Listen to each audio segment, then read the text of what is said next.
Good morning, ladies and gentlemen. If we can ask everyone to settle down as we begin our program this morning.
Good morning again. My name is Betha Dlamini. I am the founding president of African Women in Energy and Power. I will be your moderator for these next 2 days. I welcome you all and I observe all government representatives, utility representatives, representatives from OEMs, industry associations, and all our most treasured guests. Please welcome Mr. David Ashdown, the CEO of VUCA Group, who is going to give us the overview of the next 3 days.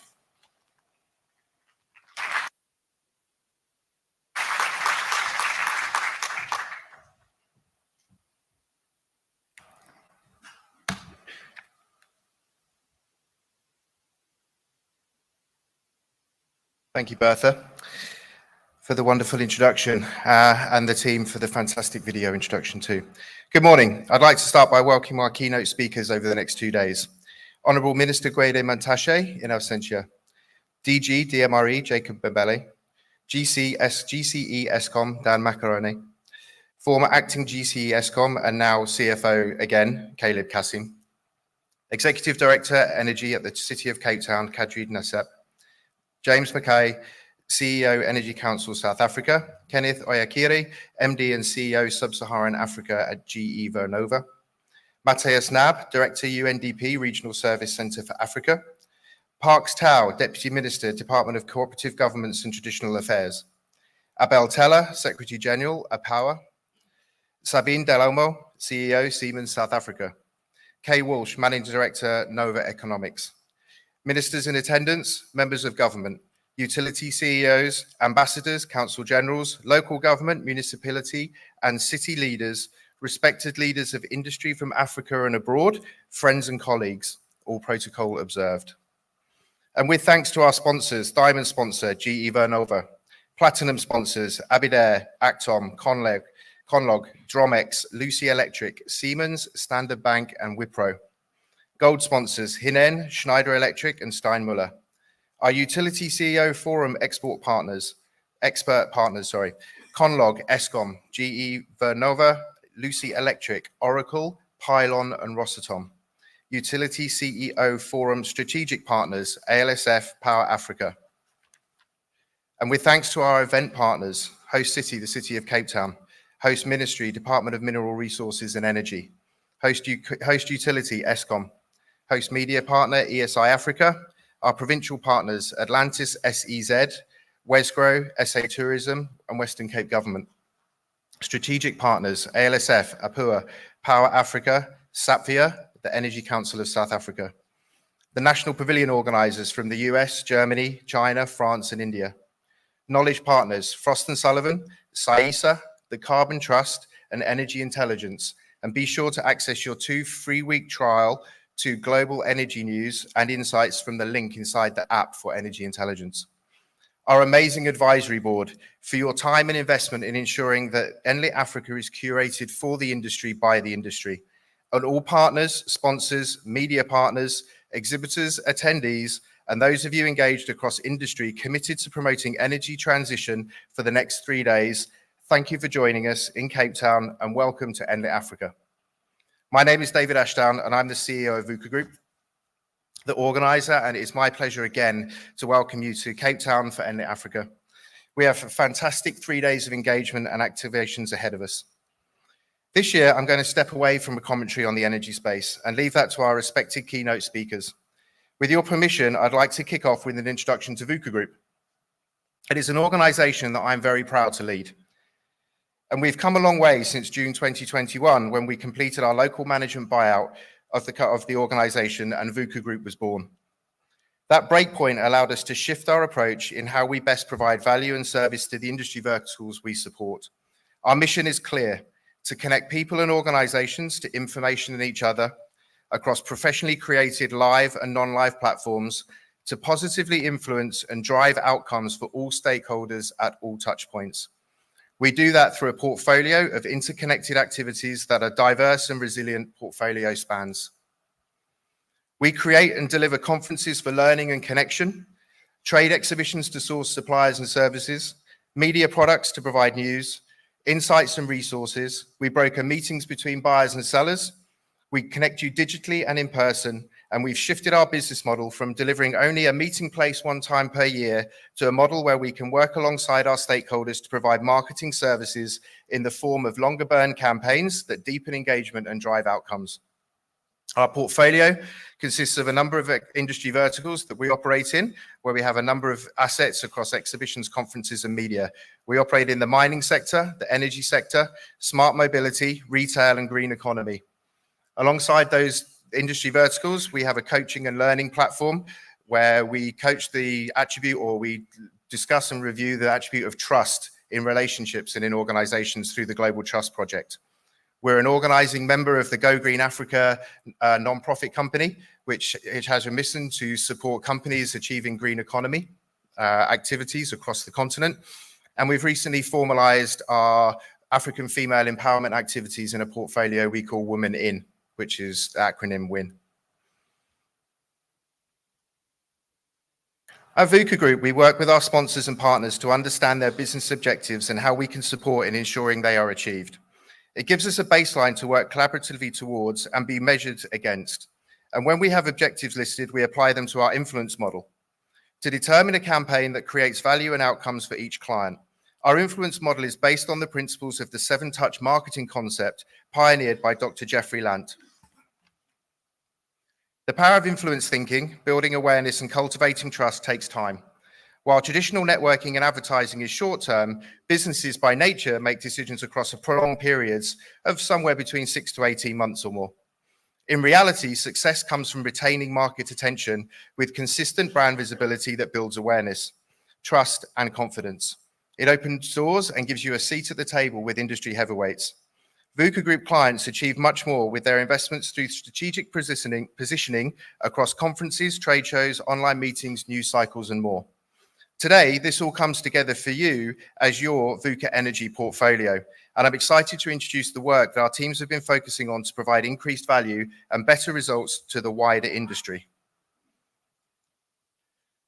We've put our attention on our digital transformation as an organization, so let's start with the launch of version 1.0 of the VUCA Energy Hub site.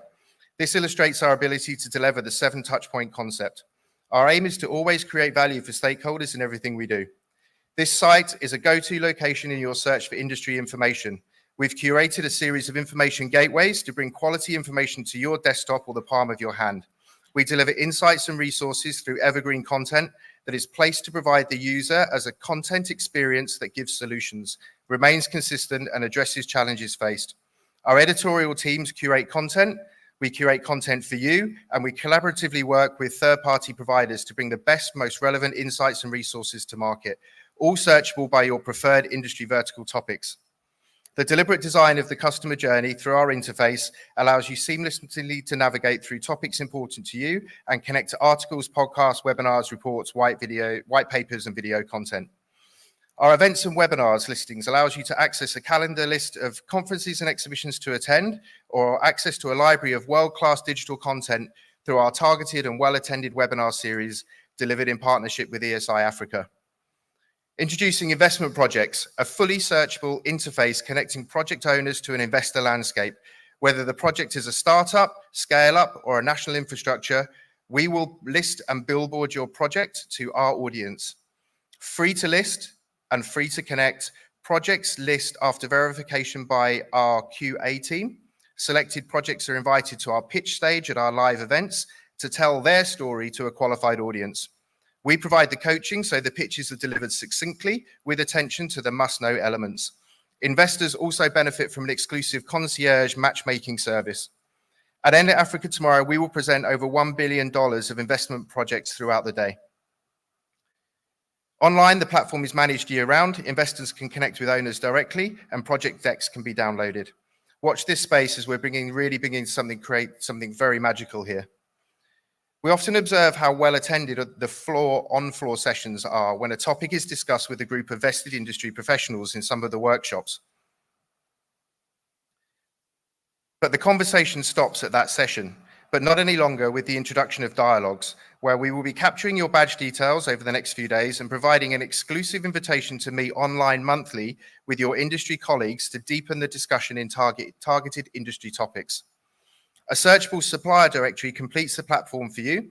Search for suppliers who do business in Africa, where they do business, what is their product range, and who are their contact persons to know. Kept updated by our QA team, the supplier directory promotes trade and engagement online to a qualified energy audience. Our VUCA Energy Hub site is our new home to engage with you and brings an access point to our portfolio of industry-related brands. It can be found on www.wearevucaenergy.com. Alongside our established live and media brands, Enlit Africa, ESI Africa, the media title, Utility CEO Forum, African Power and Energy Elites, Women in Energy, and the Municipal Forum, we are launching 2 new projects for 2024 and 2025. Hosted in Gauteng at the Maslow Hotel, 19 to 20 November, we launched the C&I Solar Storage Summit, welcoming a strictly B2B, B2G professional audience into South Africa's epicenter for C&I projects. This necessary conference aims to connect solution providers to facilities that want to provision their own energy security plans. A platform to share case studies, workshop challenges, to connect and learn. Projects will seek funding, and projects will seek suppliers that can enable project delivery. I'm also thrilled to announce the launch of Water Security Africa as a co-located project to Enlit Africa in 2025. Water is undeniably our next greatest challenge on the continent. As the technology overlap grows amongst the energy and water suppliers, now is the right time to bring stakeholders together to address the myriad of challenges facing the water industry in the next 50 years. There are significant obstacles to overcome, and we want to lend our ability to create a platform where industry can connect and move forward. This all comes together as VUCA Energy, and we're your business partners for Africa. Connect with me now, over the next 3 days. Find me on LinkedIn, chat with our team on the expo floor. We have a booth, and let's explore how we can support your business build influence in the African markets. Now, we have 3 exciting, busy, and engaging days ahead of us. We have 2 keynotes. First today, tomorrow morning, back here again. Day 1, we're joined by industry leaders from the DMRE, Eskom, City of Cape Town, and the Energy Council of South Africa, sponsored by GE Vernova. Tomorrow, back here at the same time, we unpack the factors determining success in decarbonisation, sponsored by Siemens. We have over 200 expert speakers talking across 7 content stages, both in here and on the exhibition floor. We have 250 exhibitors showcasing energy transition products and services from across the globe. 36 African utility CEOs participating in our exclusive Utility CEO Forum. 82 plus utilities and municipalities confirmed to be attending. Investment projects. We have pitches showcasing energy investment projects worth over $1 billion happening on Wednesday on the Renewable Hub during the conference breaks. So we'll be running the conferences to schedule tomorrow to ensure that we give you maximum time to interact with the investment projects too. We have the Green Hub showcasing startups in the energy sector and hosted by Atlantis SEZ, City of Cape Town and Wesgrow. We have the fabulous Women in Energy Breakfast event on Thursday at 7:45 in the morning in the Strelitzia Conservatory just behind me here, by confirmed invitation, and it's sponsored by Lesedi, EWCETA, and the Carbon Trust. Dominic Wilhelm, founder of the Global Trust Project, will be wrapping up the closing session on Thursday at 2:30. I believe it's in the conference room on the back left-hand corner of the exhibition floor, and he'll be talking about a crisis of confidence in rebuilding trust. Do not miss him speak, because I promise you, what he will share will change your relationship with trust forever. It's a very inspiring session. On Thursday, book your tickets for 6 site visits, where attendees will get an insider look of energy projects delivered across the Cape. We have a concierge-managed business matchmaking sponsored by Standard Bank on the exhibition floor daily, and you can access this through the event app, or you can access it directly through the invitations section of the business matchmaking. At 5:30 today, in the main lunch area, the Energy Council of South Africa will announce the membership of the World Energy Council, and listen to James McKay, CEO, talk about what it means for South Africa to be a member. At 6:30 tonight over at the Westin, and strictly by invitation, we host a dinner sponsored by Standard Bank. For those with a confirmed invitation, please collect your tickets after 3 o'clock at the main registration area directly behind me here. Tomorrow at 12 o'clock in the Strelitzia Conservatory in the concourse, we have the launch of the UNDP Africa Green Business and Financing Flagship Report.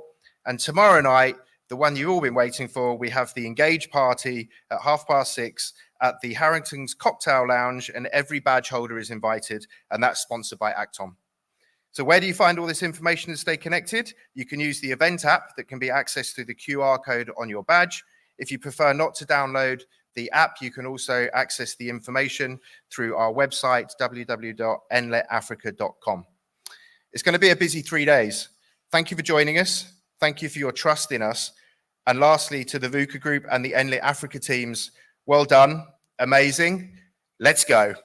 Bertha, I'm really happy to pass the baton back to you to get things started. Thank you very much. Thank you, David. Thank you.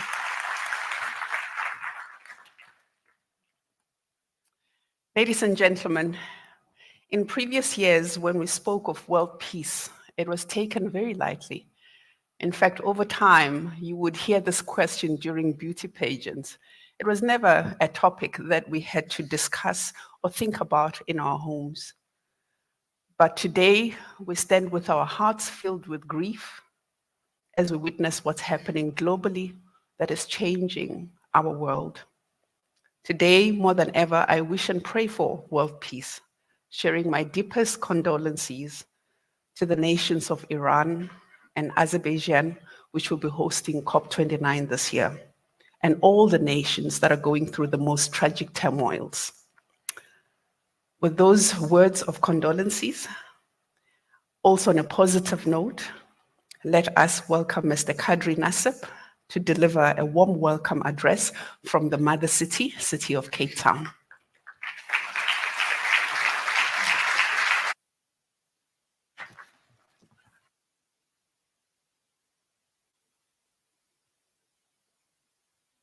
Thank you, Bertha, and good morning, everyone.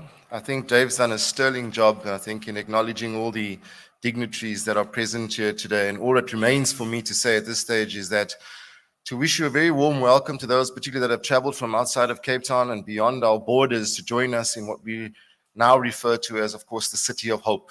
Hopefully a beacon of light in an otherwise troubled energy space.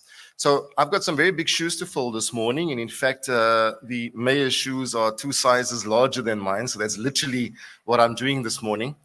So I'm going to be standing in for Mayor, the Alderman Jordan Hill-Lewis this morning as I give you a welcoming address on his behalf.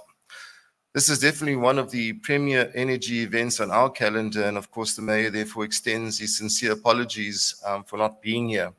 And if you go back to the 90s in particular, and we talked about looking for something on the internet, and we had access to AOL, Yahoo, and some of you, the older ones, will remember that fondly. Nowadays, of course, we talk about just Googling something.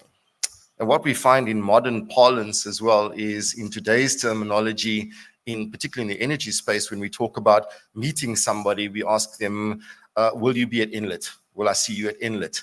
So I think it's real credit to the organizers of this event that it is what it is, and it means so much to the industry at the moment, particularly in the times that we're facing.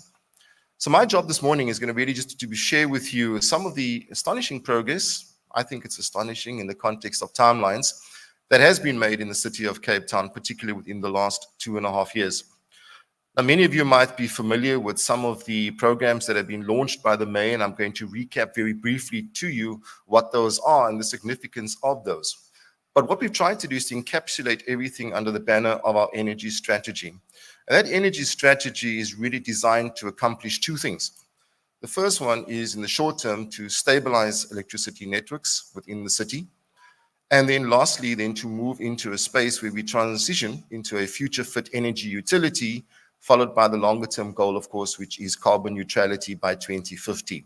So that's the way that we've apportioned our energy strategy. Now, obviously, within the short-term context, all of our efforts have been focused around load shedding mitigation, but that's not the only thing that we've been doing. And so after 55 days without load shedding, I think the question to Eskom is, guys, what's wrong? Load shedding, we haven't seen these levels of load shedding free days in some time, but it of course doesn't change the fact that we have a broader objective. And that broader objective, by the way, is energy security for all. And that transcends availability of power. And affordability becomes one of the key pillars and commitments that we're making. So when we talk about our principles within our energy strategy, we talk about affordability, we talk about reliability, we talk also about carbon neutrality, but also very importantly, resilience. Now in the short term, yes, we've set ourselves a goal of mitigating up to 4 stages of load shedding by 2026. So that really forms part of our short-term objectives to meet that goal by 2026. And what we've done in that respect is to utilize a number of levers. Those levers are supply-side levers. So for example, we have a number of tenders that are out in the market. One of them, we will hopefully be announcing the winner. We have a winning bid. It has to go through various legal compliance steps before we can announce a winning bidder. But at the same time, we have other potential bids that are coming through the system right now. And so those are for embedded generation of 200 megawatts. We have dispatchable power for 500 megawatts. And then we have existing generation for about 100 to 150 megawatts. So all of this supplements what we're doing on the city side, which is to also look at extending our own generation capacity. Now, most or all of you should know that we operate a pump storage plant in Cape Town. We'll be taking it out for much needed maintenance within the next year or so.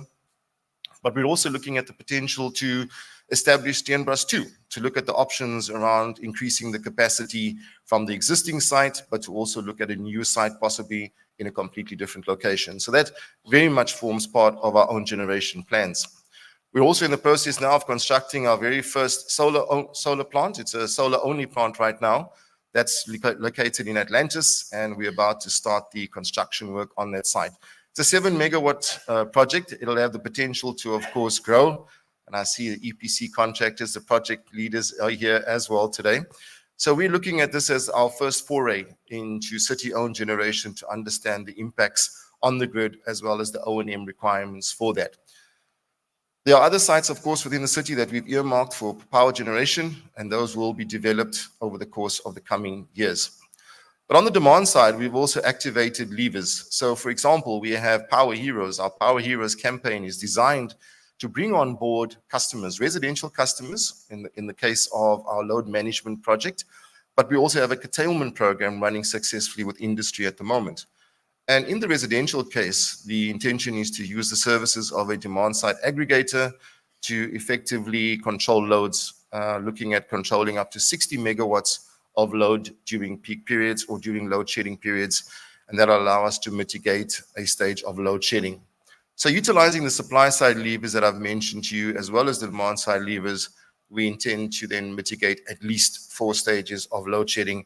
And that, of course, excludes the current 2 stages of load shedding that we're able to achieve using the Steenbras pump storage plant. But of course, the market itself doesn't just focus around short-term needs, and that's not our emphasis. Our emphasis is on growing and expanding the energy market to include all the key stakeholders. So stakeholders in this particular case would be our residential and our commercial, industrial customers. And in that particular sense, the mayor has launched Cash for Power. Now, Cash for Power, for those of you that haven't heard it, is our small-scale embedded generation program in which for the first time, even though we've run this program since 2014, for the first time, we've actually introduced a program by which you can sell us more power than you actually consume from the grid. We first launched it earlier, towards last year. We launched that with our commercial customers. And then during the course of this year, we've now launched it with our residential customers. So currently, when I look at the commercial sector, in terms of credits, they've accumulated over 30 million rand so far in terms of credits. So it's a very real commitment that's coming through from the city in terms of supporting those that have opted for solar installations. Then at the same time, we have also looked at opening up the market for wheeling. And so we're in the final stages now of completing our pilot project. Our wheeling pilot has been running successfully now with 15 participants. And as I said, we're now in the final stages of evaluation. Going from here, we'll be looking to opening up the wheeling program very, very shortly to the entire market. So these are real, visible, and tangible steps that are being taken by the city to allow open access to our markets. At the same time, we've been very fortunate to have a very capable team inside of the city of Cape Town that has been able to design and develop a pathway towards that energy strategy that I spoke to you about earlier. So for us, it's becoming a journey in which we're inviting all of you to participate. Hosting these events in Cape Town gives us an opportunity to engage more meaningfully with you, to bring on board some of the exciting ideas and the innovation that is present, to filter that through, and to make Cape Town a receptive environment for you to do business. At the heart of our load shedding mitigation efforts at the moment is the need for us to ensure economic growth within the city. And as the mayor has proudly pointed out last week when talking to Bruce Whitfield, Cape Town and the Western Cape now has the lowest unemployment rates in the country.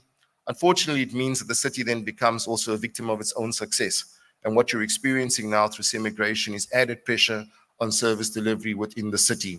So that is the task at hand, is to stabilize our systems, but at the same time to cater for an even greater influx of people emigrating or migrating into this beautiful city and beautiful province.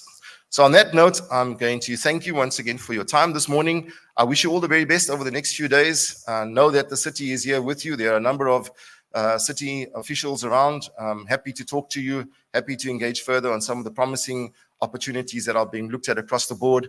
And we look forward to partnering with you on this journey towards energy security for all. Thank you very much. Thank you. We also welcome all our guests joining us through our live stream on LinkedIn. And we're also broadcasting live on different stages on the exhibition floor. And we wish you a great experience of the proceedings this morning. I recently had the pleasure to share a stage with Mr. Jacob Mbele at the International Energy Agency as global leaders were exploring how we can pursue a people-centered, just energy transition. It was absolutely an inspiring experience. To deliver a keynote address, please welcome Mr. Jacob Mbele. He is the Director General of the Department of Mineral Resources and Energy.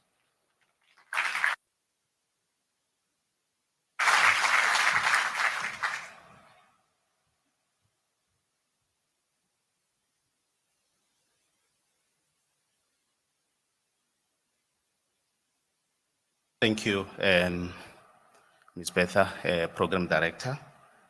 I'm also going to write on the salutations that David had already delivered.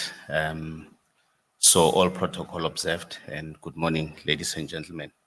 On behalf of the Department of Mineral Resources and Energy, it gives me a great pleasure to make these remarks at this conference, which brings together role players from different areas of the energy value chain. It is through such gatherings that we get to reflect on the issues facing the energy sector and share ideas and progress, like Kadri did on the work that we have been undertaking. I would like to start my address this morning by recalling the following facts. The first one being that Africa's modern energy use per capita remains amongst the lowest in the world. And this is despite the continent ample energy resources. I mean, a figure that we all know is that around 600 million people on the continent lack access to electricity, and majority of those in sub-Saharan Africa. But not only that, over 900 million lack access to clean cooking sources.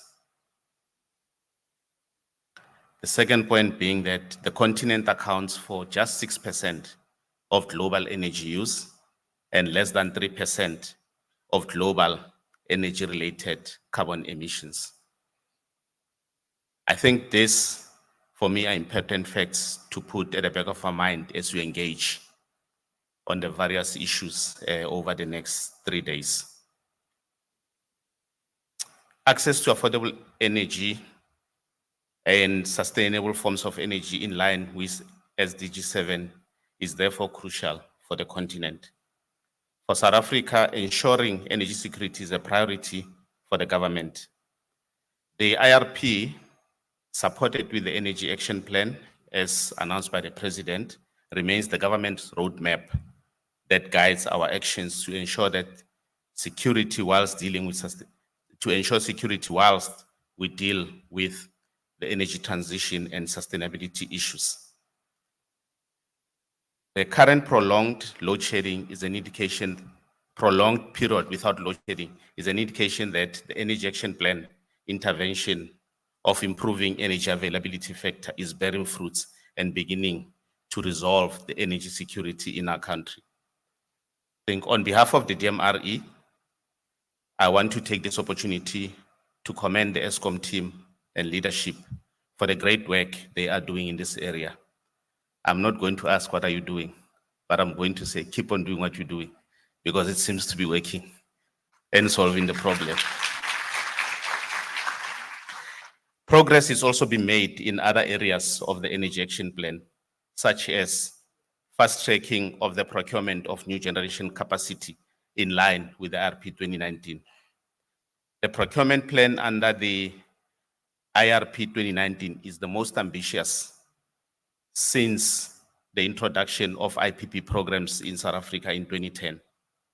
Under the IRP 2019, the government has determined to procure up to 30 gigawatts of new generation capacity from a range of sources of energy that include renewable energy, gas, battery storage, coal, and nuclear.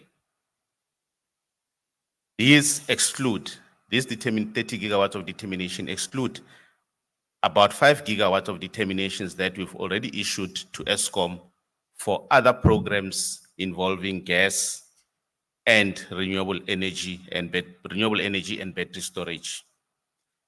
The DMRE through the IPP office has to date initiated procurement of this new generation capacity totaling about 18,000 megawatts through various bid windows, starting with the risk mitigation independent power producer program that we launched in 2020, up to the recently released bid window 7, bid window 1 of gas, and bid window 3 of battery storage. These programs are at various stages of implementation, and many of them are expected to bring power into the grid towards the end of this year and the beginning of next year. We have already seen some of the projects from this procurement producing power into the grid. Yes, there are challenges and there are constraints, specifically the grid constraints that everyone is talking about. But I'm not going to get into that. I did warn that the skippers that I'm sure during the panel discussion, this is one of the issues that he will touch on to share with you as to what are the various interventions that have been looked at to deal with the grid issues. On the sector reform, we are excited that Parliament has recommended to the President the signing of the Electricity Regulation Amendment Bill into law. This bill will enable the creation of a competitive market for electricity, which will go a long way in ensuring that investment in the sector is secured. We are steaming ahead as the department with the updating of the integrated resource plan. We have completed a review of over 4,300 submissions that we have received, with about 127 of those submissions being substantive. And work is underway to revise the assumptions necessary for the modeling and analysis and development of the new and revised plan to continue. The IRP identifies the preferred generation mix required to meet expected electricity demand growth for South Africa.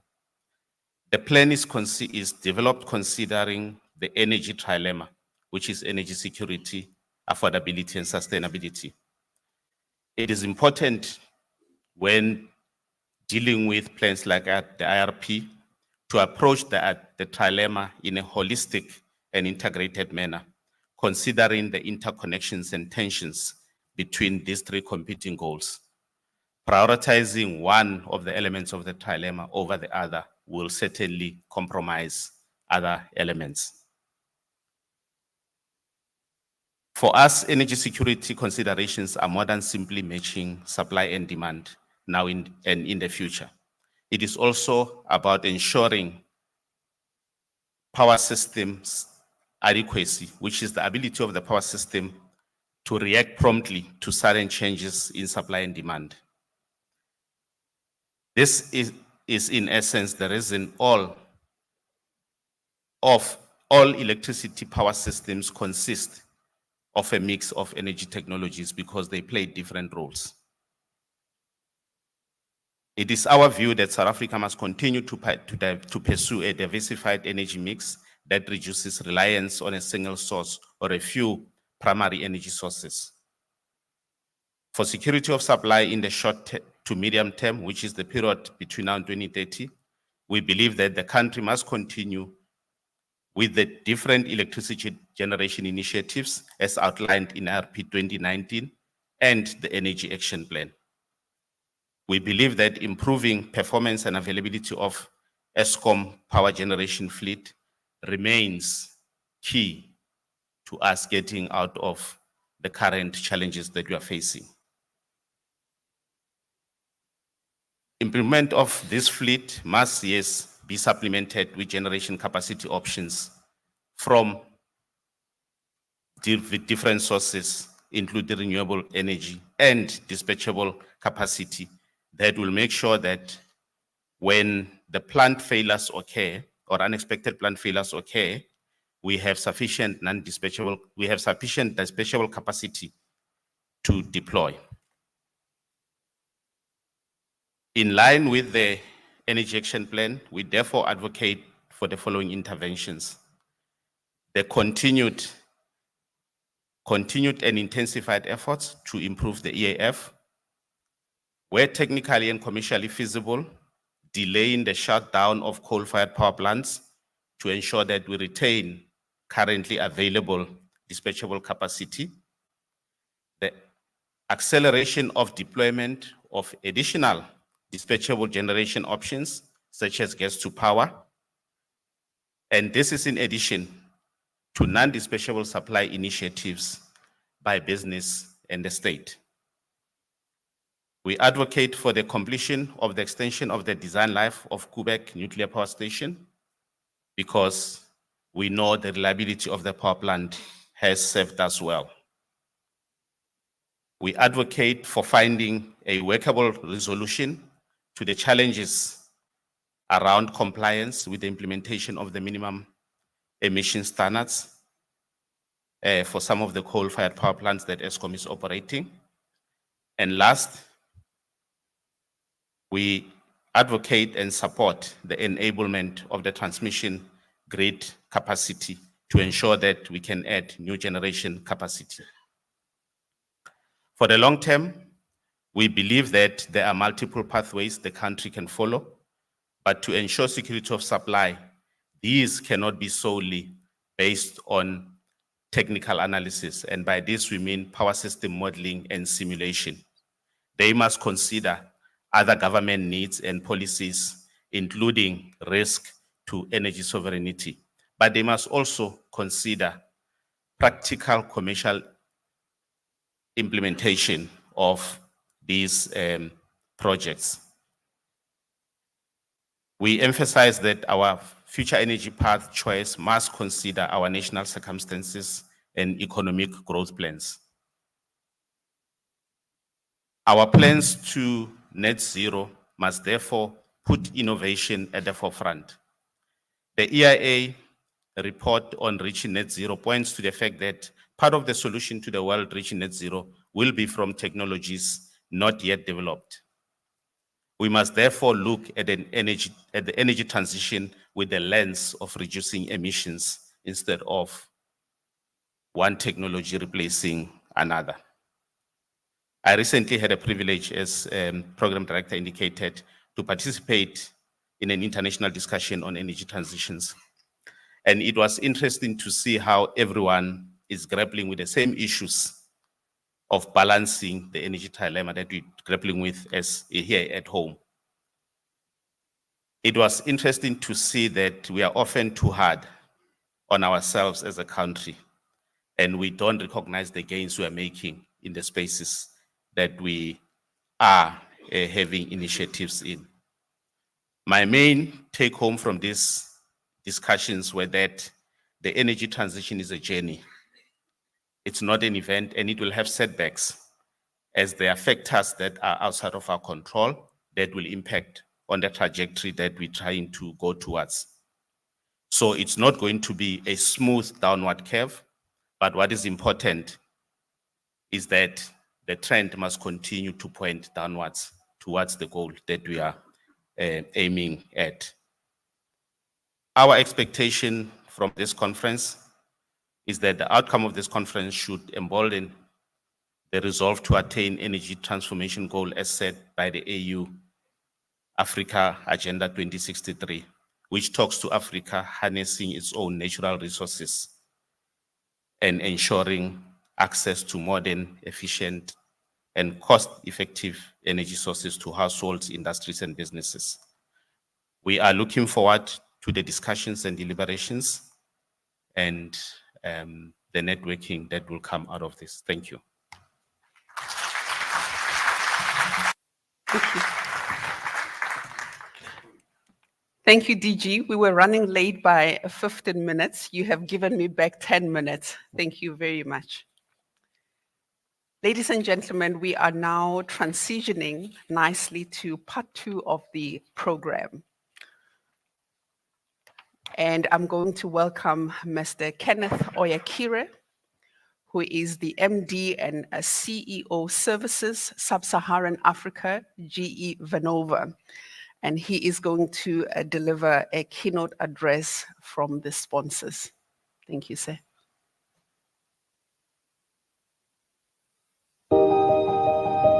As we come together with one vision, one team, one force, our name is GE Vernova. Ver for Earth's verdant and lush ecosystems. Nova for new, reflecting breakthrough innovations. Together, we are charting the way to a cleaner future.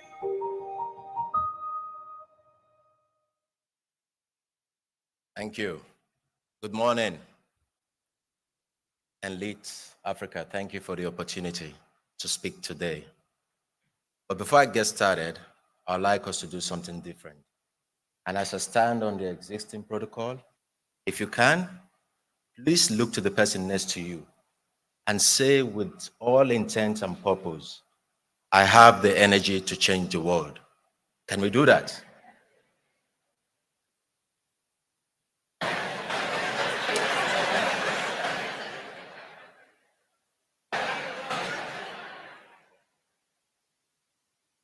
Great. So now that we've electrified the room, let's go. I'm going to be talking about the future of energy. and I'll do this on 3 segments.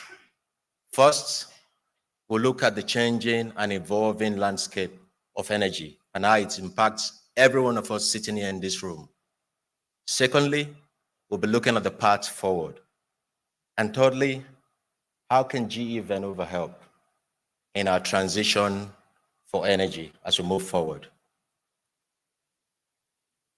Now let's talk global for a minute. The trend that we see is that the demand for electricity will continue to grow. And this is driven by few factors, which I'm going to touch on. One of them is GDP growth and expanding middle class, electrification of transport and each sector. And of course, as more people gain access to electricity, it means that the demand is going to continue to grow. That is the global trend, and that's a fact. Now, I'll spend a minute just to look at the energy landscape as you see it today and leaning towards the future. Renewable energy will continue to grow. It gives us flexibility, it's reliable, and is a straight way to get to zero carbon emission as quickly as possible. Now, it's not going to grow as rapidly as we want it, but we need to intensify the innovation and the drive to continue to drive renewable. Gas is going to play a key, vital, but changing role. It is flexible, it is affordable, and it is reliable. Storage and hybrid will continue to scale and grow. And of course, we all know that the cost for battery storage is still very expensive, but it is becoming very competitive as innovation and new ideas are brought into the space. Nuclear energy remains the only source of power with zero carbon. 10% of the energy generated globally is from nuclear. It is here to stay. Grid will continue to play an enabling role, flexible, and gives us the opportunity to have a good diversified mix of energy. Digital is going to bring all of this together. What that simply means that we'll have to do it smarter and a more effective way. That is the landscape that we see today. Let's bring it home to sub-Saharan Africa. What does this mean to every one of us sitting in here? Simply put, S&P Global Insight tells us that per capita power consumption averages 1/6 of the global average. That is what sub-Saharan Africa is today. 50% of the population in sub-Saharan Africa still do not have access to affordable electricity. 600 million people. Think about that for a moment. And on top of this, it is expected that electricity demand will increase by 3% just in 2024 alone.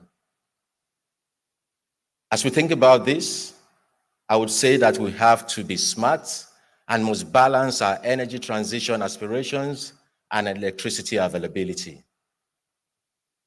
That is what this means for our region. Now, my good friend Jacob talked about the energy trilemma. Present and here to stay. But what does it mean? It's simply working to solve the challenges that come with affordability, reliability, and sustainability. But let's be clear, sustainability alone is not enough. We need to approach this with the right strategy, which means prioritizing each and every one of them as we drive the energy transformation that we all desire. It is that critical, and it is that important for each and every one of us here. Now, what's the path forward? Very simple. Grow renewable energy as fast as the world can afford it. accelerate decarbonization with gas, and of course, invest heavily in grid, as it will play a critical role in enabling a diversified energy mix, just like I mentioned earlier on. Now, we're not going to get there overnight, and we're not going to move from 100 to 0 overnight. So we need to be smart, and we need to be strategic on how we approach this. It basically means that we need to look at the short-term, mid-term, and long-term approach.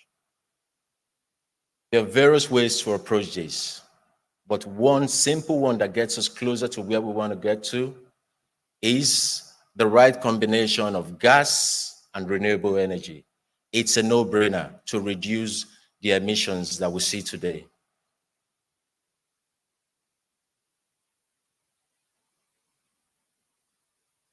I'm very sure each and every one of us here sitting today knows that the clear and present danger that we all face today is climate change.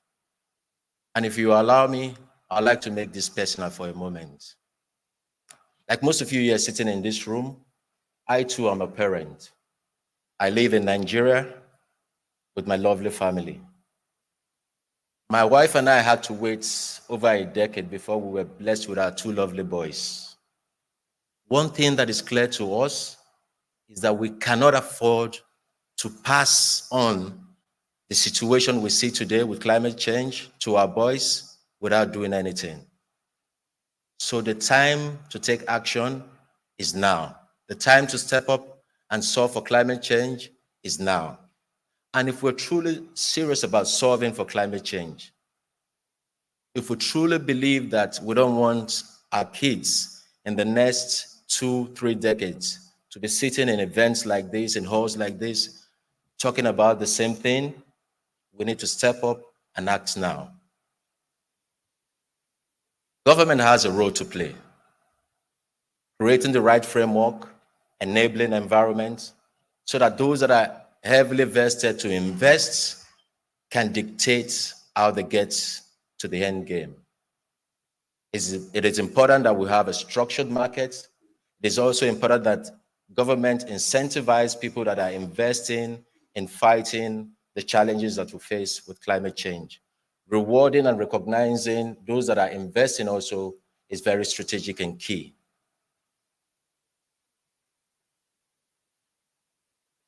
Now, why am I here? And how can GE Vernova help? GE Vernova is a one-of-a-kind, unique, built-for-purpose company. We've got 3 business segments: power, wind, and electrification. And of course, we have what we call accelerators that enable these business segments to deliver at a global scale today. Most of you here in this room will know that GE Vernova recently got spun off precisely April 2nd, 2024. What that means is that we are a standalone, publicly licensed and listed company on the New York Stock Exchange. We're riding on 130 years of pride legacy, uniquely and strategically positioned to lead the energy transformation that we all crave for. That is what GE Vernova is. And our mission is to electrify and decarbonize the world. Think about it for one moment. With the strength and breadth that we bring to play, with over 30% of the electricity generated globally from our equipment, more than 7,000 gas turbines installed globally, 2 times the size of any of our competitors. 30% of the utilities being supported by our softwares. I humbly say, who else is in a better position to drive and lead the energy transformation that we so desire?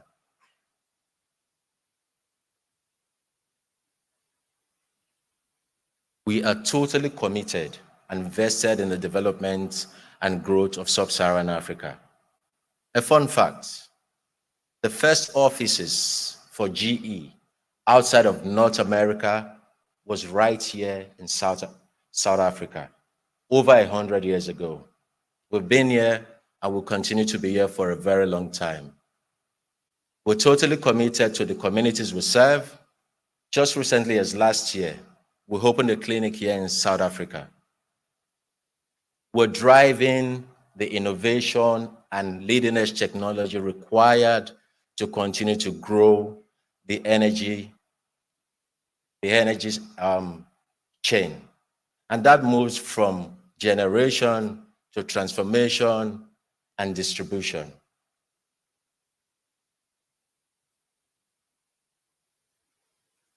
So if you allow me, I think what I love most about this conference is the theme. Let's talk, more action. So if I can ask each and every one of you, what is that one thing that you want to take away from this event that you're going to charge yourself with and say, this is what I'm going to stand for, and this is what I'm going to drive going forward? If you have that at the back of your mind, I would tell you that together we have the energy to change the world. Thank you. Thank you.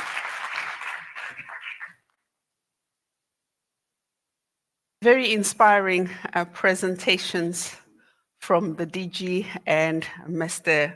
Oyakire about what we can do as we pursue the philosophy, less talk, more action. This next segment is actually quite inspiring.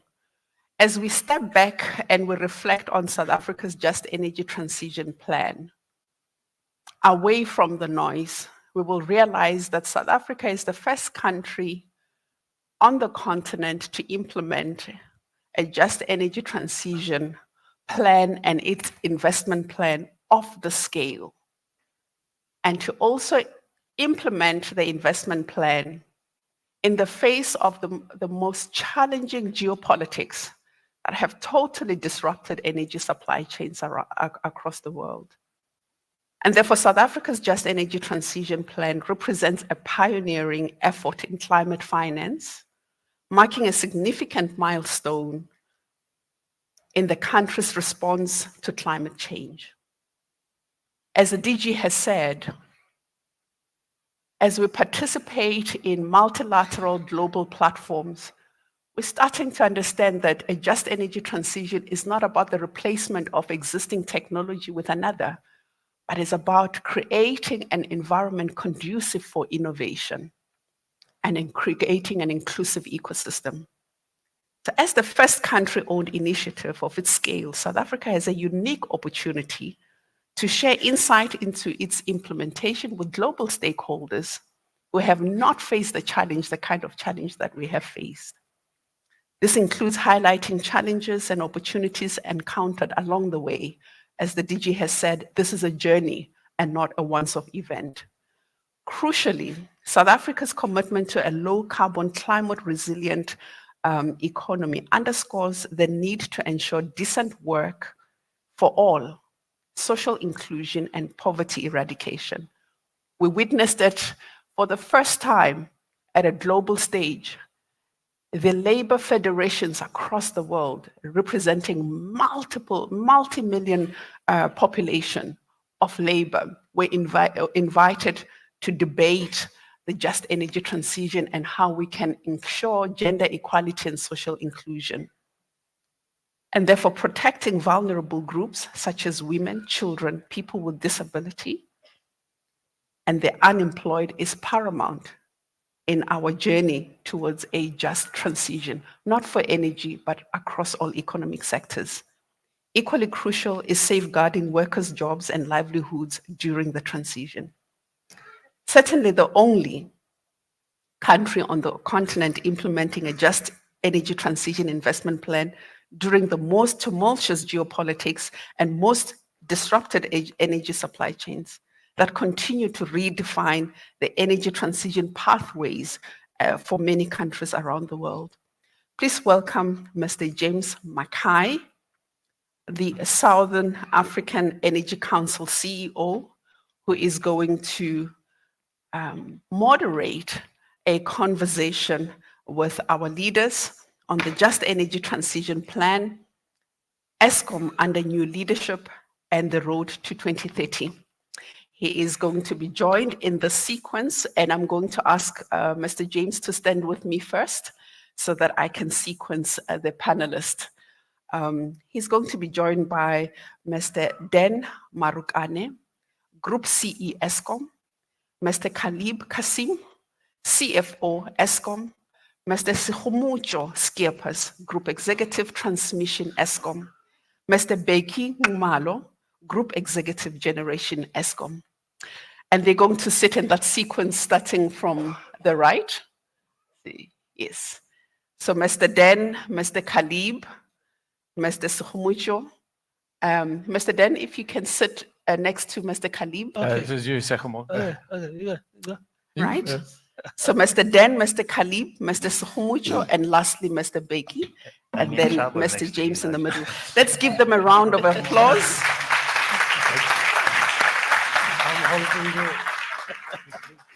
Thank you. Mr. James, I'm handing over to you. Excellent. Thank you very much, Bertha. It's wonderful to be here, and certainly welcome to our guests. I was actually just reflecting, thinking about a year ago. Caleb, we sat at Enlit last year. You were the acting GCE, stage 5, stage 6. In rugby terms, you were putting your body on the line. And, here we are a year later, a formidable leadership team. I was thinking, well, I was trying to count 50 days, but I see Kadri's keeping count for us, 55 days. I think it's an amazing achievement. I think we should give him a round of applause. Well done.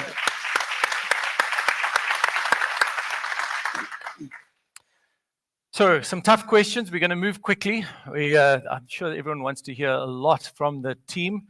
Dan, I'm going to start with you. My count is 82 of 100 as the CEO. No load shedding for 55 days of those. Must be the most overwhelmingly successful CEO as a start. So I think well done. But give him a round of applause. I think it's fantastic. And it is about building confidence. But where were you in 1 March? What was your 100-day plan? Was all this load shedding part of the plan? And what hasn't worked? What are you still working on that you still need to get? You've got 18 days left. Yeah. Thanks, James. Good morning, ladies and gentlemen. James, I actually lead a team of highly inspired men and women in ESCOM. I must tell you that when you look at the science of what we have in terms of resources, strategies, they all come down to the belief that the people have in themselves. And the team that's really at work is highly driven.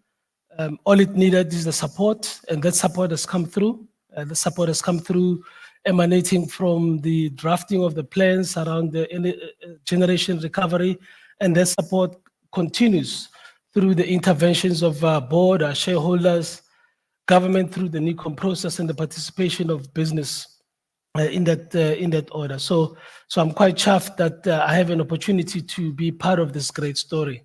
It's a story that's reassuring, a story that shows what's possible, and that shows that the human spirit is actually quite invincible. When I started off on the 1st of March, the board asked me to focus on 3 things, primarily for my first 100 days. Of course, the first one, to support Beki and drive the generation recovery plan. It's got multiple facets. Whilst we solve load shedding, we should remember that load shedding and ending it is not the destination for our strategic path. Our end goal is to continue to...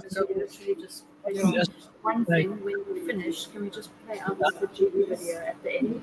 People have written it off. We don't believe that that is the case. There's a clear path here and an opportunity for ESCOM to reinvent itself, and that's what we're focusing on. So our primary focus is to end load shedding whilst not taking our eyes off the ball in terms of transfiguring this big organization. So whilst we're looking at initiatives to end load shedding, and we're seeing some results coming through, we also had to start thinking about what does this process of unbundling in line with the energy reforms that are taking place mean for us? What should we be doing with regards to our transmission business that is getting operationalized at the 1st of June? It's a standalone entity. How should that distribution look like? Distribution business look like going forward?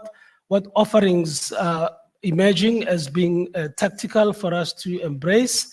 And of course, lastly, how are we going to relook at the whole approach of unbundling our generation business itself? The DG spoke about the need to balance the entire elements of energy trilemma. We've also had to make some tactical changes to our strategic intent. Our 2035 strategy was very clear in terms of our contribution towards reduction of emissions. Given the reality that has visited us in the last year in particular, we've had to do some tactical changes, and this is where the issue of continued coal operations come from. This is well covered, I see in the media yesterday, but I need to make it very clear. It is important that given the history and experience that we just had with regards to load shedding, that we adjust our plans to deal with certainty when it comes to the reliability of and sustainability of EAF improvements going forward, and also the timing of coming on stream of renewable projects.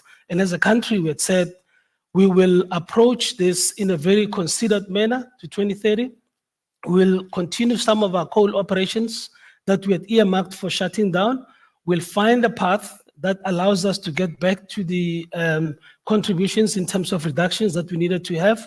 We'll review that process on shorter time intervals going to 2030, but we'll place ourselves in a position where we are not made vulnerable by early shutting down of the stations. And more importantly, we will work hard to ensure that the social justness in terms of this transition are also taken care of in a manner that is different from how we have dealt with it. So our focus on the social impact and relieving thereof is also quite elevated as we approach this. Thanks, James. Excellent. A lot on your plate, Dan. I'll come back to the coal closure. I would like to kind of just understand that a little bit more. But Becky, maybe just if we reflect back a little bit, early 23, you took over as sort of head of generation. Again, it was stage 5, stage 6, a very daunting task. Maybe just take us a little bit through what was a day in the life of Becky at that stage, and what are the biggest challenges that you faced over this last year? Yeah, thank you very much, James. Good morning, everyone, ladies and gentlemen. Yeah, James, a year ago, actually, from now, I look back, I think today I'm sitting in a much, much better position. It was extremely difficult, not only for myself, but for the team ESCOM, the team generation, and for this country. I remember the first day, I had a lot of discussions with the board, some of them who were asked to talk to me. And I was clear on some of the things that I needed for us to move out of this. I must thank my colleagues within EXCO and also Caleb. I think we ran quite a difficult journey. But one thing that we did, I called all the power station managers into one room. Because I needed to find out who are the people that are there. To my surprise, none of these colleagues were in this division for less than 20 years. Most of them having grown up in the power stations and all of that. So the questions we needed to ask then, what is it that is causing that? All of a sudden, the minister yesterday referred that anyone can tell us we don't understand this generation. So one thing it boils down to was the belief system. Our team did not believe in themselves, and the public didn't believe in us. So that was one of the things I said to the team.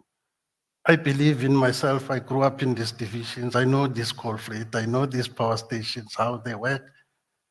And I started to ask them, what is it that you don't know about the power stations anymore? Then we all started to commit to say, but we understand this thing. Let's not allow someone who has not even passed the gate of the power station tell us we don't understand this, because the country is counting on us. And I must thank the women and men of ESCOM generation, the support we've received from board, from EXCO, from government. Because I think the DG spoke, I think Dan just touched on it as well, to say our job was to run the current fleet that we have. So stage 6 and stage 5 is very bad, not only for ourselves as individuals. So I must say, the board has approved the plans. We agreed that ours is to work this plan because we believe on this plan. And I think it's starting to show the result and the belief system. Because firstly, I believe in myself. And I repeatedly enforce to the team that I believe in them. Those that are in difficulties, we ask for help. And I must say, I must thank South Africa as well at large, and also the business. They've come to our rescue. I think some of the partners that were shared here, these are the people with us. I mean, GE, Siemens, Actom, Babcock, Steinmuller, you name all of them. They are here with us. So I said, with all the resources we have at our disposal, we can deal with this issue. So for me, what is critical, I think we have agreed with the team that the transition should not be premised on load shedding. Any business case that is based on load shedding is not a good one. So transition should happen even when when load shedding is not there. That will be the real one as well, because if our business cases are written on the back of load shedding, I don't think they will stand the test of time. No, excellent. And I've had the privilege of being in a number of meetings, and I think your structure around the turnaround of people, plant, and process is spot on and well done. If we all, again, just reflect backwards, probably we had a baseline of around 15, 16,000 sort of unplanned outage at any stage, 19,000 meant stage 6, you could kind of measure it that way. But I think now we've seen in the media clear data structure, confidence growing, that we're now sitting below 13,000. And that's very critical, as you say, I think, for the economy, for society as we move forward. Can you just give a bit more of a practical sense? What has changed? And then specifically going forward now, what is the winter plan outlook? Can we continue in this confident vein? Can businesses say, well, we're out of load shedding, let's start reinvesting, let's go? Can you give us a sense of that forward-looking position and practically what's going to happen? Yeah, no, thanks, James. I think, let me just talk to one of the plant that we seem to say older plants. So one of the things we have to change with the team is that there's nothing like older power station. As I speak today, one of the oldest one, Grootvlei, is sitting at 81% availability. So then the questions we continue to ask at the teams at Matla, Kendall, to say, what is your excuse? And that is fundamental, to say there is a plan. And the good thing as well with what is called the older plants, and I think that's what the public sometimes don't understand, that if you look at Grootvlei, Hendrina, Camden, these plants, they went through major refurbishment. They are all fitted with the latest technology. They are the least emitters on the fleet, actually. So it's critical, as we're saying, we continue to run them. It is really a measured approach. And then also creating that space for the teams at the station, because when people are nervous about we are closing the plant in 2 months, what I'm going to do, there's no way they can focus. So that creating that clarity to say, look, we have all now not going to be focusing on this. The transitions will look at it holistically from the fleet as well, so that the teams at these stations, they must focus on what they need to do. We are quite happy with the results that we are getting. What we have done as well, we also bring in most experienced power station to our key power stations as well, so that the pressure that was there, it needed experienced people to deal with it. Because if everyone panics, then nothing comes right. So now I'm quite happy to see that the belief is there. We are building, there will be some difficulties, but the trajectory is in the right direction. And I think that gives us space as well to think clearly about this transition that we are also looking forward to. And the outlook for the rest of this year, I kind of get a sense that the system operator is starting to believe now that he's got some better generation resources at his disposal, so they're a little bit more bullish. But what's your view? What should we be expecting? Yeah, I think, James, you recall that a month ago we have shared our winter outlook to the public. It's much better than it was last year. I think the system operator, I mean, a few weeks ago as we were talking, they are having a different problem now because it's also to deal with the high frequency and all of that. I mean, for the first time in the past 6 years, we had to take units into cold storage, cold reserve. And that is a better position for the system operator to be in. It also give us that confidence that at least now we are starting to get the handling. We know that there will be some tough days as we are just starting to enter into winter, but the outlook is quite better than it was last year. And we are looking forward to build from this momentum. There will be some tough days that we will have to deal with it, but we are positive it will be the short terms and then we'll come back to the better days as well. No, agreed. And I often say that, and I've been saying for some time, we've got to start pivoting our focus and our thinking and our efforts from load shedding, energy security, actually now we into the energy transition.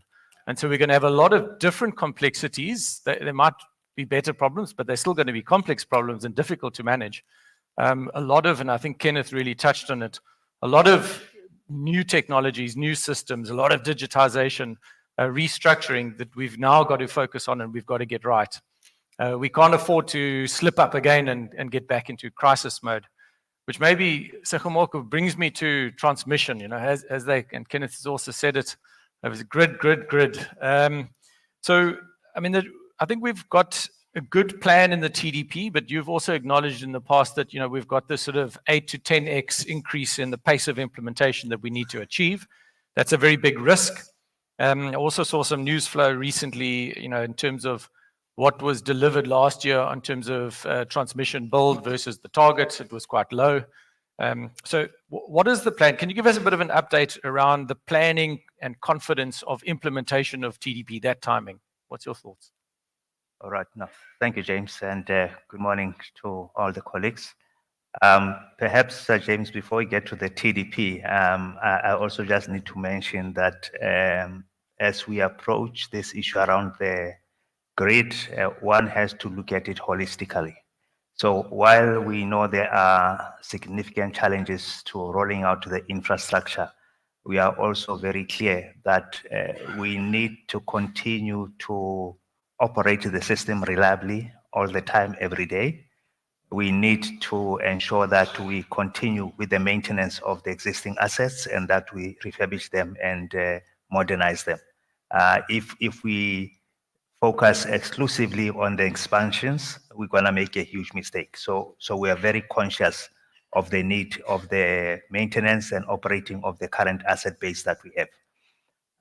Now, going to the TDP itself, if you look at the TDP, James, that was published in October 2022, we highlighted very extensive expansions required in terms of transformation capacity of the substations, as well as new transmission lines, some 14,000 kilometers over 10 years that need to be constructed.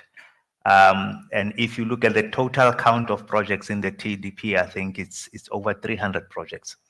What we have then decided to do was to say, given the pressure on the supply demand, how can we in fact identify and prioritize key projects that will allow us in the much shorter term to bring adequate grid capacity to be able to connect new generations. So that came out from our analysis with some 47 projects, which can connect roughly 37 gigawatts of new generation capacity. There's a significant number of those projects, around 25, where it's really local strengthening at existing substations where we are having to bring on board new transformers. And that program will allow us to connect 13,000 megawatts of new generation. There's other projects, the balance being 22, that we term expedited, and it's a mix of lines and substation work that will allow us to connect 34,000 megawatts of new generation capacity. So out of the 300 plus, this 47 will actually give us a big boost in terms of getting the capacity online. The issue around let's talk more action, I just got some stats from the colleagues, and just to share, there are when we look at the development of these projects, we typically talk about a project lifecycle model, where you conceptualize the project and then you go into the definition where you deal with the designs, the environmental authorizations, and out of that you then reach execution where you reach a milestones where you make the final investment decision. So compared to financial year 23, there were 5 projects that were in the definition phase in that year. In the last financial year, that number jumped to 22. So just to put emphasis that we are driving to develop these projects, get the approvals, and move into execution. In terms of execution and actual construction and procurement, in financial year 23, there were 0 projects that went into that process from this program. In the last financial year, 11 projects have actually gone through that program. So there's a lot of work that's happening behind the scenes to actually implement the projects. It's not a planning exercise. It's around getting this through proper development, whether it's environmental impact assessments, geotechnical studies, and so on. So that's a lot of work that we are pushing. But in addition, there are numerous enablers that are required to help us actually advance these projects. So we have put in place a framework agreement for owners engineers, where there's about, I think, 14 firms that have been appointed that will help us with the upfront work in terms of project preparation to supplement our own skills. And that is something that we believe will really help us. Secondly, one of the key things that are essential is to have access to certain supplies and commodities, and specifically the issue of the type of transformers that we require for transmission is critical. And we have got the approvals through the governance process to actually put that framework agreement in place. Of the 7 or so major suppliers, 2 have already signed the contract. We expect the balance to be concluded this year. So access to these transformers will be readily available going forward, which will help us speed up the implementation. And lastly, in relation to the constructions of lines, we have adopted the EPC model, different from what we historically have done. And the procurement for the EPC panel as well is at an advanced stage. Is something that we would expect to be concluded by June of this year. So all around, I think the pieces are falling in place. And perhaps the last part to mention, although there may be other aspects, is that the matter of securing servitudes and the right to construct and traverse over private property or government and owned land has been a huge challenge for the longest time. And in this regard, we have successfully worked with the DPE and DPWI, Public Works and Infrastructure, to actually expropriate with market-related compensation by exception and where required. So we think the pieces are falling in place that will allow us to be able to ramp up and move faster to actually execute the program. The very last point, I think, is around financing and funding. With the ESCOM debt solution supported by government, we have had access to the necessary capital to invest in the infrastructure. But clearly, as we move to a separate company, NTCSA, that will take this mandate forward, it's going to be important that we work with the regulator to also ensure that we are able to secure the revenue stream that fundamentally underpins all of the investments that need to be made. Thank you. Very good, Sheikh Morgan. Just there's so many points to cover here, but I just recently heard that the Northern Cape are keen to position as the green hub of South Africa, but they want a new accelerated 765 kV line up there. Has the application been put in? Well, there's a letter on our desk. Excellent. Okay. Well, we look forward to that. Exciting. But perhaps Jason, also just to mention, and this is something that we'll have to collaborate on going forward. You know, it's very tricky when you get engineers starting to read the law. You must know you're in trouble. But there's a provision in the Electricity Regulation Act that says among the objects is to ensure the orderly development of the system. I think it's very important that we understand what that means, because you cannot just connect anything anywhere, wherever you want. As we have experienced, when something goes wrong at Quebec, everybody will feel it, and so on. So it's an interconnected power system. We need to be very methodical around how we design and connect and time what we are doing. Otherwise, we run the risk that we may, in fact, end up creating instability, which would also be extremely regrettable, and is something that we need to avoid. And I think that the other side of that instability is also industry view, which I think is at the moment we see in bid window 7, a great opportunity, but a lot of uncertainty as to how is this process of grid access going to be sort of done in a compliant, well managed or controlled fashion. But maybe we can come back to that point. Dan, in context of this, I just wanted to kind of reflect, we've got the ERA bill now approved on the way to the president. We're moving out of this energy security into now rapid reform, a very significant time for Eskom, because you're trying to recover, rebuild. You need a lot of these old engineering kind of capabilities, capital project delivery kind of disciplines. But at the same time, you're trying to kind of pull it apart and restructure it and create new cultures and new digital capabilities. Can you give us just a bit more of a practical view? Is how do you see this? How do you see managing this complexity, and any your views around sort of practical milestones or timelines that you think coming through? Yeah. Look, the implementation of the unbundling of Eskom in line with the reforms anticipated has taken much longer than anticipated. And naturally, that means you have an organization that is in static mode. It doesn't take long for organizations to die. A 3-year window may be what's fatal for you. So we've recently re-looked at our strategy. Our approach towards unbundling is slightly modified. Of course, transmission is quite advanced in terms of how it's moving, but we have to do some cost correction to support the remaining business units. Cost correction means, one of the examples that we've cited is how do we go ahead with a generation recovery plan, but also how do we superimpose the thinking around our own intentions of the JET program and also our renewable pathway. So, Becky will start implementing renewable energy initiatives around these power stations. We will not be, leaving our land to others, but, we'll have it available for others to partner with us in terms of implementing our own programs to do the transition in a very orderly way. And similarly, when it comes to a distribution side, we're already looking at different offerings that we can take within a liberalized environment for us. So we've had to do some cost corrections that are necessary given the changes that are so rapid in that space there. Excellent, thank you. Caleb, last year you had to answer all these difficult questions on your own.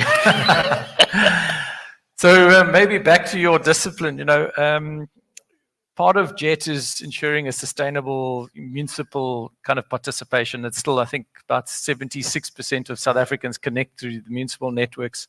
And obviously, Eskom plays a role in that, but obviously municipalities also play a very big, kind of large role in that. We've seen things like virtual wheeling. It's a nice stopgap, but I don't think it solves the problem around how do we get municipal reform into the system. And really what we're seeing is a real classic case of the utility debt spiral and the escalating kind of debt from municipalities. I think, and there's a lot in this play. There was the municipal debt, there's the National Treasury Relief Bill, the sustainable finance now for Eskom going forward. You're having to recapitalize, spend a lot. What will that mean? And then the restructuring and the debt, sort of your lenders, restructuring of that debt. Just please kind of talk us through where are we with all of this? Where are the risks and what is the plan in order to kind of get that financial sustainability, one importantly for Eskom, but also what is the plan? How are we going to deal with municipalities? We've got to kind of take them along in this journey. Thanks, James. I think first and foremost, I think one of the big fundamental points that has stimulated the recovery of Eskom has been the debt relief bill. That has freed up time and my ability to allocate capital expenditure funds to the divisions 3 years in advance. We've never been able to do that for 6 years. I think also with the fact that in the last year, there's a takeover of some 70 billion. We need to engage with National Treasury, how that happens. So effectively what that has done from a finance perspective, we don't have to be stressing about where we're going to secure the next funding to release the capital expenditure, to give them money for maintenance. They can secure that in advance. So that has given us some runway. I think second to that would then come, obviously, with the regulatory environment and that stability. I think we've made a lot of traction in closing the gap between us and NERSA. There's an important cycle in the next application that comes back, and we need to close that further. But more importantly, if you link it to how the industry is changing and unbundling, then that separation and that clarity of where the revenue sits between generation, transmission, and distribution is key. So the regulator needs to give clarity around that, and that then gives direction and stability for each of the divisions going forward. That's going to be a big step for us in this industry. However, we know one of our challenges, and it still remains, is the municipal debt, as you've alluded to. I think as at the end of March, we were sitting around 75 billion of municipal arrears owing to us, and it's grown in the last financial year in the region of 15 billion. Now, clearly, any business can't sustain carrying 15 billion of debt.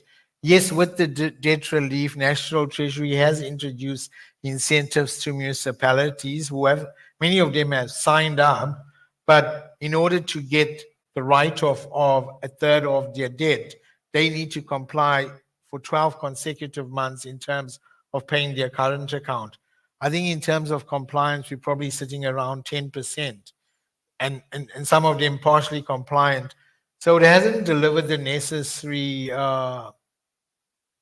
change that we were looking forward to, but we know we need to adjust, like was mentioned earlier by Jacob, as long as we're going in the right direction.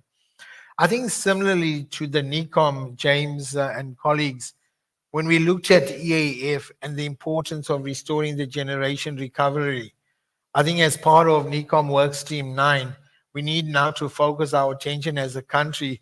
How do we ensure that we have a mechanism in place that then Eskom gets paid for what it delivers, and then we take the pressure off the fiscus? Because when we can't meet our requirements, we have no resort except for going to the shareholder and burdening government and National Treasury and effectively the taxpayer.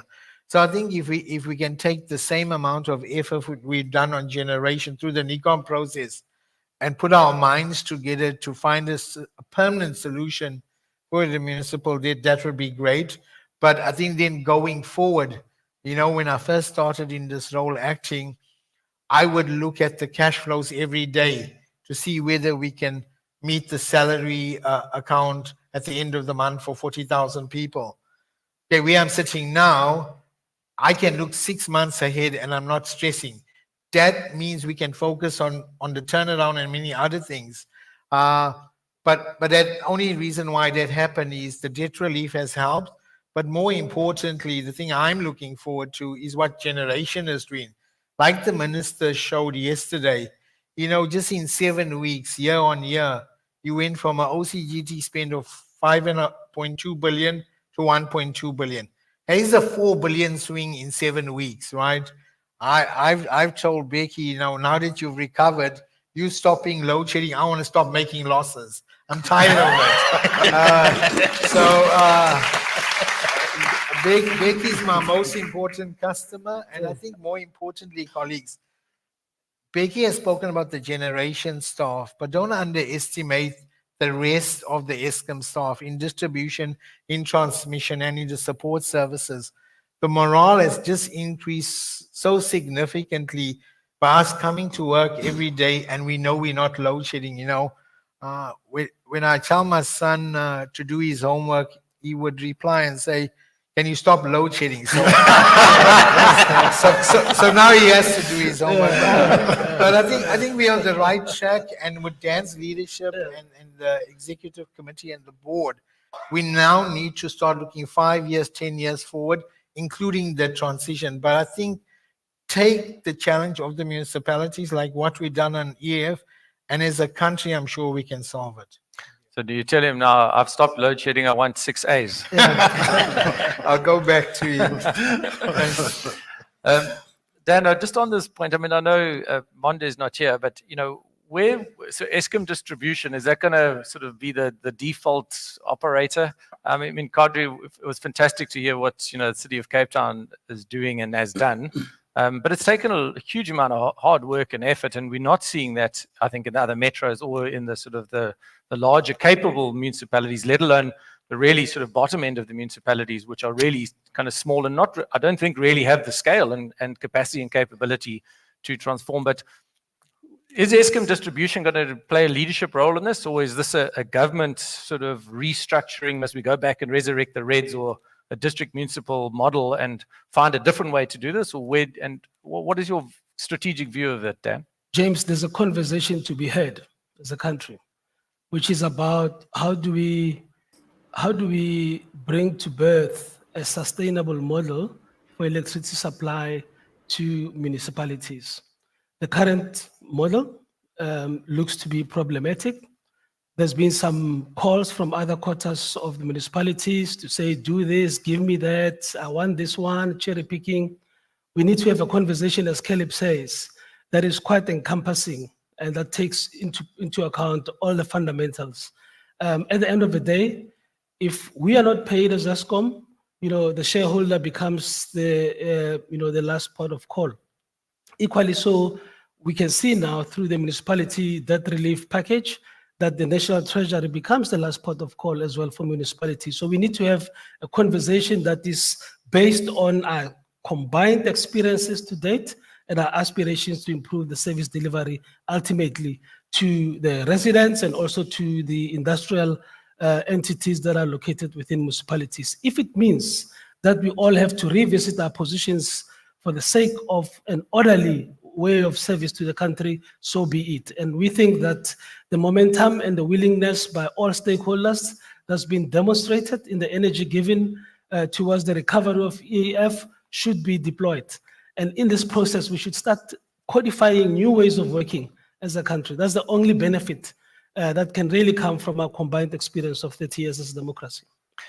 I want to say I've recently been in the UK and engaged quite a bit with the energy ministry, specifically in the energy security and net zero ministries. I was absolutely amazed. I mean, they literally have hundreds of people in great offices, experienced, qualified, working on green grids initiative, transmission acceleration action plan, market reform programs, etc. We have lost a lot of that skill and institutional capability in the state. Business, by definition, must commercially compete, so they can't necessarily step in. So I think, this partnership and NECOM doubling down on that, building capacity very, very quickly when we think of what's coming at us, is something that I think must be part of the South Africa model. And I think it's an opportunity we can use.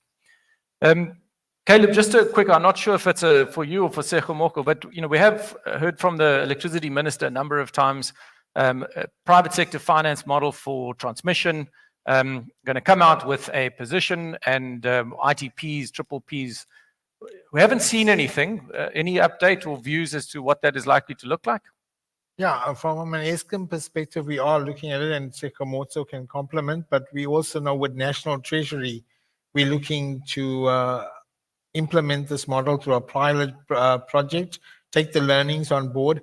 And again, similarly in the generation environment, if a proportion of the TDP can be funded to a triple P model that takes pressure off our balance sheet at the end of the day, also allows for implementation and execution in the accelerated fashion that it is required, I think that's a win-win for the country.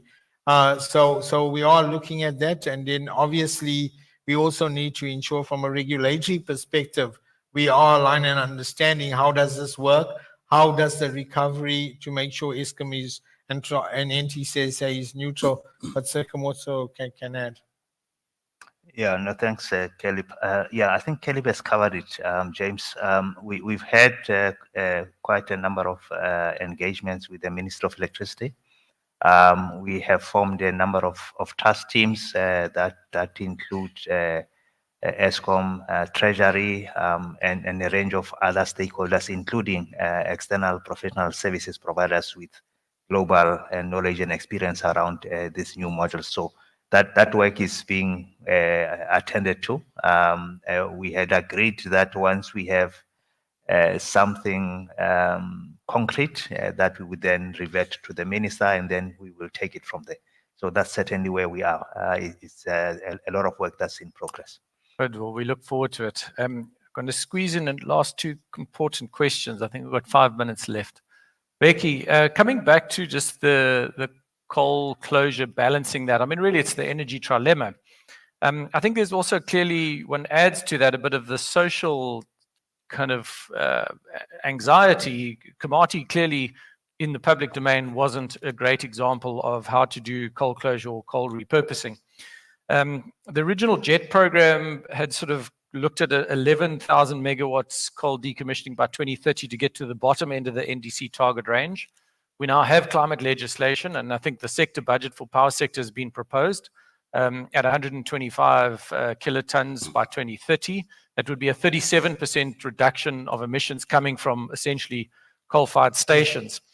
I think completely understandably, as we've been discussing, is that we're coming out of this load shedding energy security. We have a broadly kind of unreliable fleet. You've got old stations working better than new stations.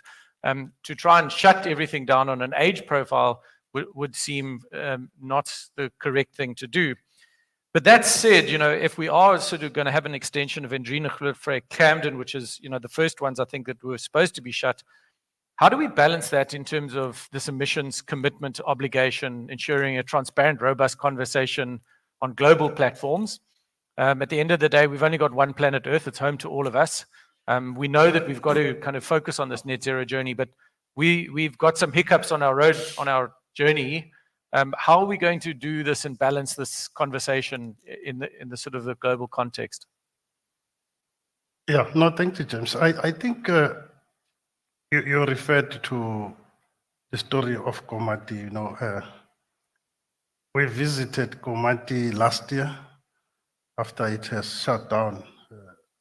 And 2 weeks or last week, we were there again. I was quite pleased too, because the same councillor a year ago, they were very vocal in terms of what has happened there. So that's why this issue of whatever we are doing becomes just, So last week, the councillor said, we are grateful to Eskom because now we feel engaged. We understand what is happening. So the issue of commitment that we have made to 2030 in terms of the reduction in carbon, I think we as Eskom, we are still committed to that.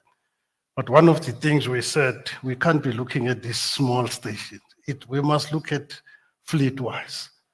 And there's a lot of levers across the fleet that I think we will easily get into that as well. And then as we are also talking to this 2030, then just referred to that we are now ramping up the renewables within our power station. And what we have done as well now, we said, let's decouple the issue of renewables and storage from closing of the power station.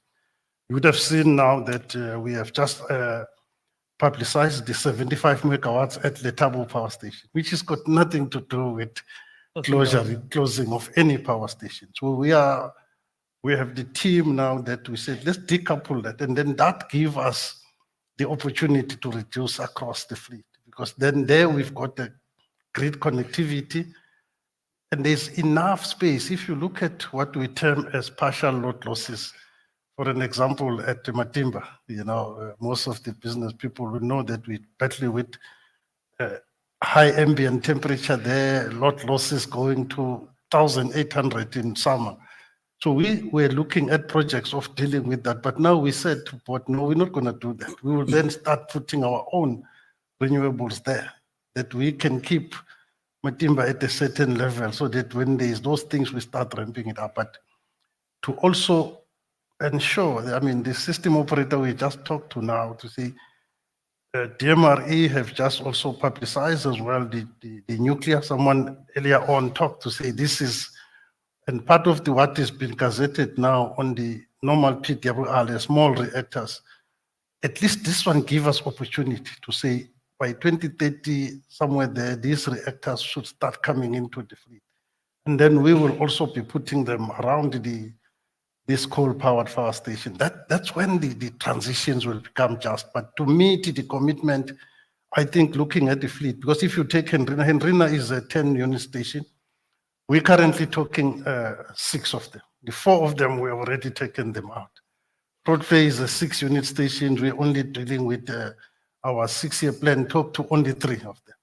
So we are still committed into this. There's no plan to bring those other 3 or 4 units because as we continue to improve the availability, then the pressure becomes less.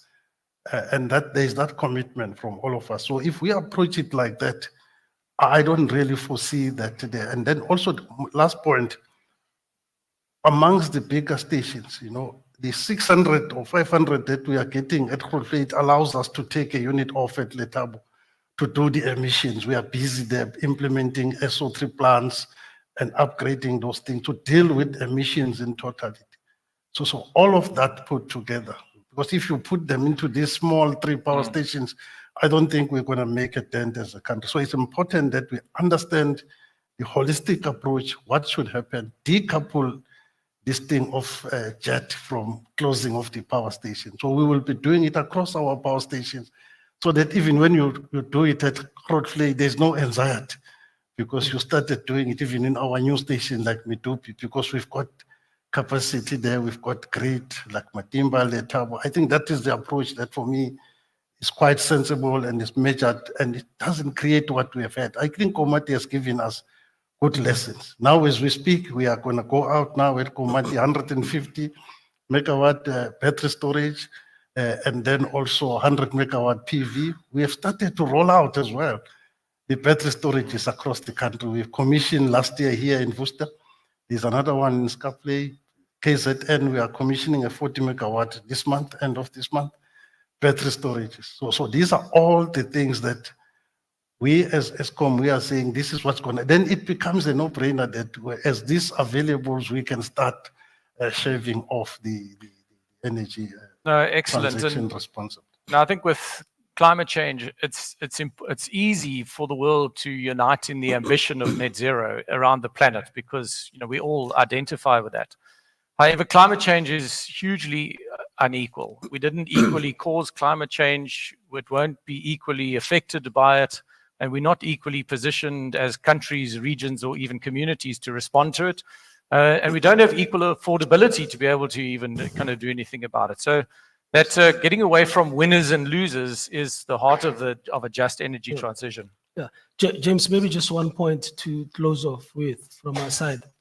There are some concerns with regards to how our strategy will impact some of the commitments that government has made and also how it will affect some of the funding that was earmarked for these initiatives. As Becky has explained, we are very clear. We have a comprehensive response plan towards what we can do without waiting, and that will be packaged for engagement with the respective partners in this space. We have spoken to them.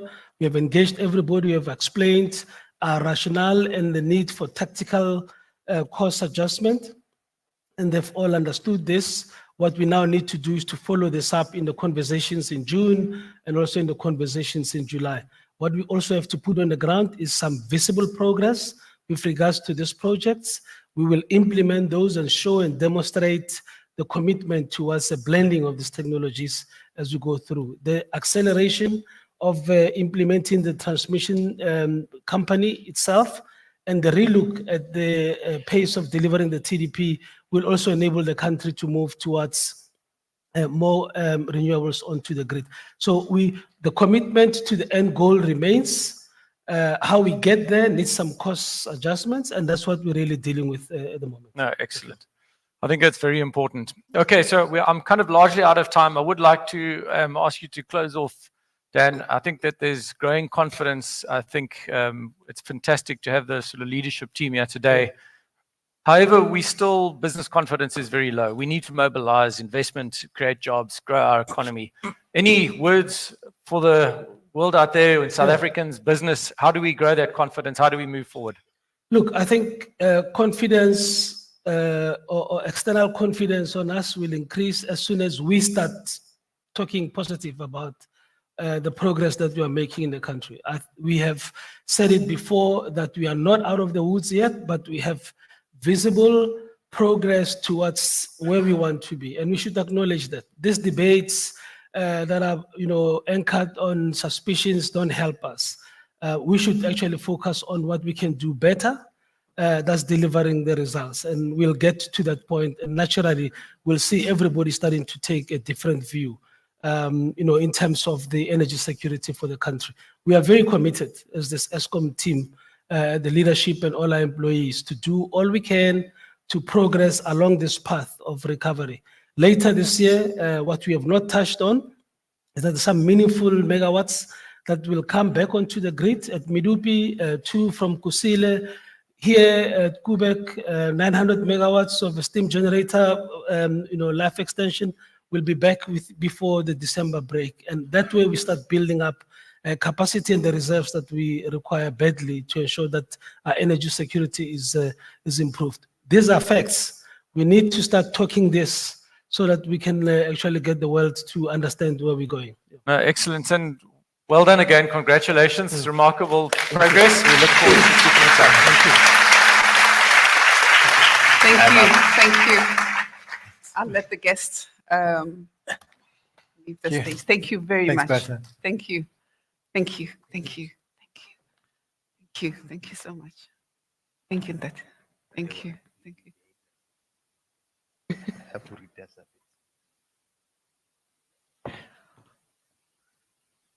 Wow, what an inspiring session. I don't know how you feel about it. Let's give them another round of applause.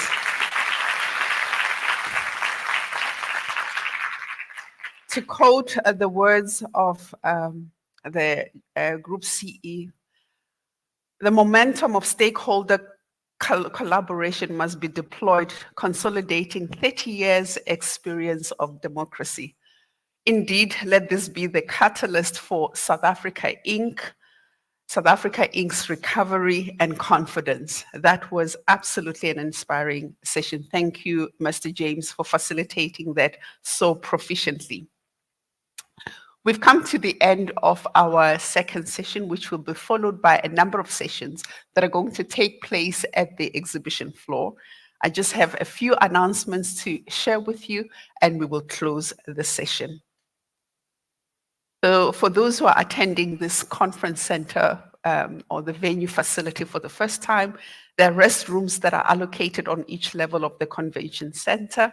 You will find 2 sets of restrooms on either side of the venue.